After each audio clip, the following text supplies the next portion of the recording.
Assalamualaikum. Thanks for clicking on the video. Welcome to Nashish English Club. It's your career clinic. My friends, today in this video we are going to learn it's all about reading module of IELTS. প্রিয় শিক্ষার্থীরা আজকের এই ভিডিওতে যা শিখতে চলেছি তা হচ্ছে IELTS এর যে চারটি পার্ট রয়েছে তার মধ্যে রিডিং মডিউলে কি ধরনের প্রশ্ন থাকে, কোয়েশ্চেন থাকে, প্যাসেজ কোথা থেকে আসে এইটা নিয়ে আমরা আজকে আলোচনা করব। তাহলে শুরু করা যাক। এই রিডিং এক্সাম এটার সময় থাকে 1 ঘন্টা অর্থাৎ 60 মিনিটস সময় থাকে। 60 মিনিটস, 3টা প্যাসেজ থাকে, 3টা প্যাসেজ 3টা সেকশনে থাকে, তার মানে 3টা প্যাসেজ থাকে। প্রথম সেকশনে মানে প্রথম প্যাসেজ সহজ হয়, তারপরেরটা একটু কঠিন, তারপরেরটা আরেকটু কঠিন। এটা হচ্ছে ওভারঅল হচ্ছে ঘটনা, অর্থাৎ জিটির ক্ষেত্রেও সেম, একাডেমিকের ক্ষেত্রেও সেম।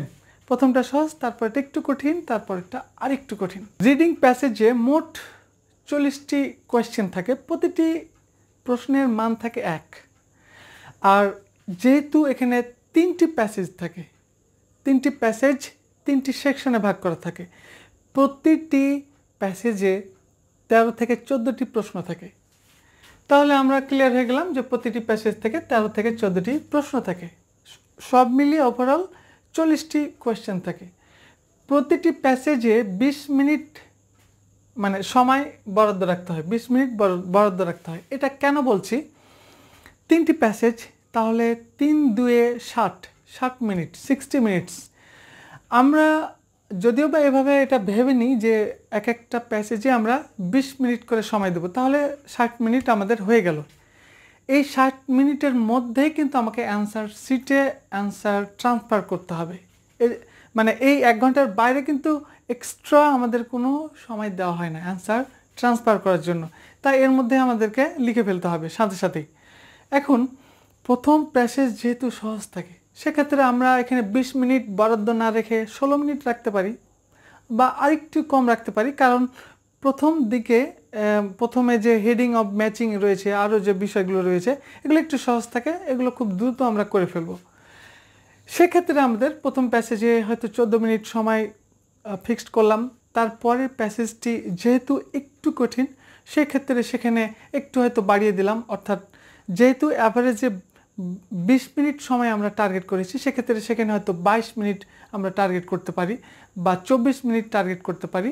এই 24 কেন হলো?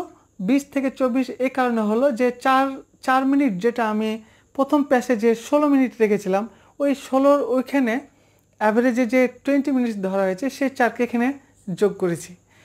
এভাবে আমরা প্ল্যানিংটা আসলে করব। এবং লাস্ট যে প্যাসেজটি সেটা যেহেতু একটু বেশি কঠিন, সেক্ষেত্রে আমরা সেই প্যাসেজে একটু বেশি সময় দেবো, হয়তো 25 মিনিট অথবা 26 মিনিট।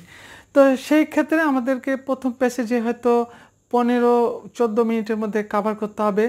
তারপরে হচ্ছে পরের প্যাসেজে আমরা হয়তো 22 বা 23 মিনিটে কাভার করব, এবং তারপরের প্যাসেজে হয়তো 25-26 মিনিটে আমরা ফিনিশ করব। এইভাবে প্ল্যানিংটা করে নিতে হবে।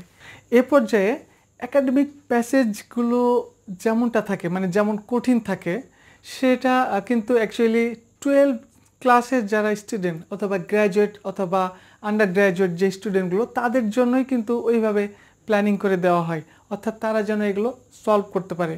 অর্থাৎ এডুকেটেড যেগুলো পারসন, যারা এসএসসি শেষ করেছে বা অ্যাডভান্স লেভেল পড়াশোনা শেষ করেছে, তাদের জন্য ওই প্যাসেজগুলো ওইভাবেই থাকে। তাহলে সেটা আমরা ক্লিয়ার করে ফেললাম। আর জিটি যে প্যাসেজগুলো আমরা পাই, জিটির প্যাসেজগুলো যে কোনো শিক্ষার্থীদের জন্য, অর্থাৎ যে কোনো শিক্ষার্থী, যে কেউ এই পরীক্ষাটা দিতে পারবে।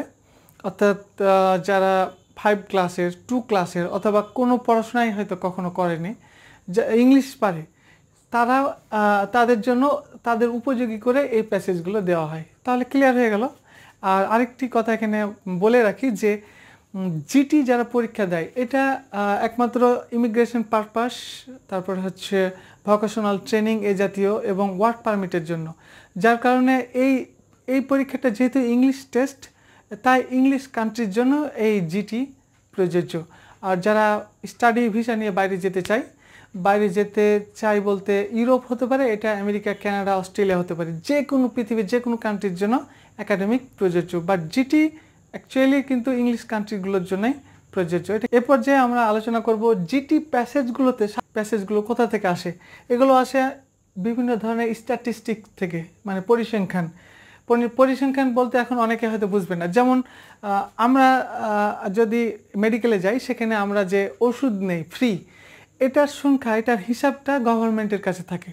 তো এই যে পরিসংখ্যান, যে কত ওষুধ প্রতিদিন যাচ্ছে গড়ে, এটাই হচ্ছে এটার একটা ক্যালকুলেশন। এ ধরনের পড়াশোনা বা এই ধরনের লিখনিগুলোই থাকে। তাছাড়া বিভিন্ন জব নিয়ে, তারপরে আইসিটি নিয়ে, এগুলো থেকেই এই আলোচনাগুলো আসে, এই প্যাসেজগুলো আসে জিটিতে।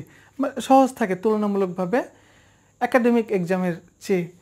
এ পর্যায়ে একাডেমিক প্যাসেজে কী ধরনের কঠিন থাকে সেটা আমরা বুঝে নিই। একাডেমিক প্যাসেজটা যেহেতু স্টুডেন্টদের জন্য, পড়াশোনার জন্য, তাই এগুলো রিসার্চ পেপার থেকে আসে, তারপরে নিউজ পেপার থেকে, তারপরে জার্নাল থেকে, ম্যাগাজিন থেকে, এগুলো যে আলোচনা, পর্যালোচনা, স্টাডি, গবেষণা, এগুলো থেকে এই প্যাসেজগুলো আসে। যার কারণে এই প্যাসেজগুলো একটু কঠিন।